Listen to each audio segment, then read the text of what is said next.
তুমি রোজা রেখে সিনেমা দেখবে, রোজা রাখবে। তুমি অ্যান্ড্রয়েড স্মার্টফোন আজকে থেকে বন্ধ করার ব্যবস্থা করো।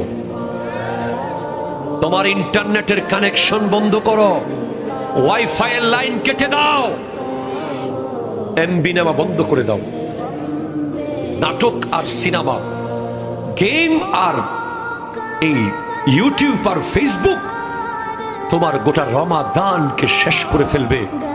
চোখের পলকে চলে যাবে রমাদান, তুমি বুঝতেই পারবা না। ঠিক কিনা কথা বলেন? এরকম কত জনের রমাদান চলে গেছে, কিছুই নাই। সে কিয়ামতের মাঠে গিয়ে দেখবে 20 বছর রোজা রেখেছে, কিন্তু একটা রোজাও তার আমলনামায় নাই। সে বলবে, কিরে আমি তো 20টা বছর লাগাতার রোজা রেখেছিলাম, কই সেই রোজা গেল কোথায়?